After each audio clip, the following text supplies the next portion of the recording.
Hi hello welcome back. ഇന്ന് നമുക്കൊരു അടിപൊളിയായിട്ട് പെട്ടെന്നുണ്ടാക്കിയെടുക്കാൻ പറ്റിയ ഒരു കേക്കിൻ്റെ റെസിപ്പിയാണ്.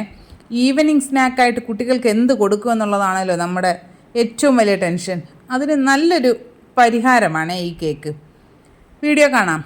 അതിനായിട്ട് നമുക്ക് 1 കപ്പ് റവ എടുക്കുക. വറുത്ത റവയാണ്. അതിനെ ഒരു ബൗളിലേക്ക് ഇട്ട് കൊടുക്കുക. 1/2 കപ്പ് പഞ്ചസാര ചേർത്ത് കൊടുക്കുക. പൊടിച്ചിട്ടില്ല കേട്ടോ. ഇനി ഇതിലേക്ക് ഒരു 1/4 കപ്പ് ചെറു ചൂടുള്ള പാല് ചേർത്ത് നന്നായിട്ട് മിക്സ് ചെയ്യണം. നമുക്ക് മുഴുവനായിട്ട് 1 കപ്പാണ് വേണ്ടത്. ഇതിലേക്ക് 1/4 കപ്പ് നമ്മളിപ്പോൾ ചേർത്ത് കൊടുക്കുന്നു. ബാക്കി 1/4 കപ്പ് മാറ്റി വയ്ക്കുക. പാലും കൂടി ചേർത്ത് നന്നായിട്ട് മിക്സ് ചെയ്തതിന് ശേഷം ഒരു 15 മിനിറ്റ് അടച്ചു വയ്ക്കുക. 15 മിനിറ്റിന് ശേഷം റവ നന്നായിട്ടൊന്ന് കുതിർന്ന് വരുമ്പോൾ നമുക്ക് മിക്സിയുടെ ജാറിലേക്ക് ചേർത്ത് കൊടുക്കാം. റവയെല്ലാം മിക്സിയുടെ ജാറിലേക്ക് ചേർത്ത് അതിലേക്ക് 1/4 കപ്പ് പാൽപ്പൊടിയാണ് ചേർക്കുന്നത്.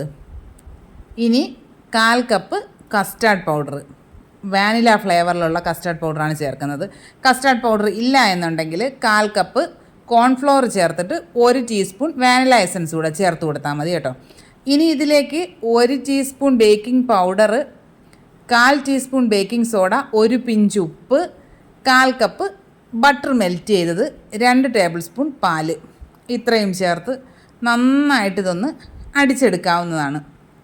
എല്ലാം കൂടി നന്നായിട്ട് മിക്സായിട്ട് കിട്ടും. ഇനി നമുക്കിതിനെ ഒരു പാത്രത്തിലേക്ക് മാറ്റിയിട്ട് ബാക്കിയുള്ള പാല് കൂടി ചേർത്ത് കൊടുക്കാം. അപ്പോൾ നമ്മൾ മുഴുവനായിട്ട് 1 കപ്പ് പാൽ ഇതിലേക്ക് ചേർത്തിട്ടുണ്ട്. ആ 1 കപ്പ് പാലിൻ്റെ ആവശ്യമേ ഉള്ളൂ കേട്ടോ. പിന്നെ വേറെ വെള്ളം ഒന്നും ചേർക്കേണ്ട കാര്യമില്ല. ഇതെല്ലാം കൂടി ചേർത്ത് നന്നായിട്ട് ഒന്നുകൂടെ മിക്സ് ചെയ്യുക.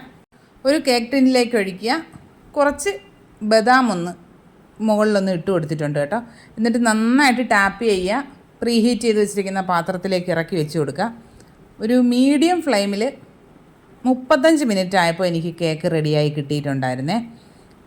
ചിലപ്പോൾ അങ്ങോട്ടും ഇങ്ങോട്ടും ഒക്കെ ഒന്ന് വ്യത്യാസം വരും ടൈം. അപ്പോൾ അതൊന്ന് ഒരു 30 മിനിറ്റൊക്കെ ആകുമ്പോൾ ഒന്ന് തുറന്ന് നോക്കിയാൽ മതിയേ. നല്ല പെർഫെക്റ്റ് ആയിട്ടുള്ളൊരു കേക്ക് തന്നെയാണ് കേട്ടോ. നല്ല ചൂടോട് കൂടിയാണ് ഞാൻ കട്ട് ചെയ്തത്. നല്ല ടേസ്റ്റായിരുന്നു.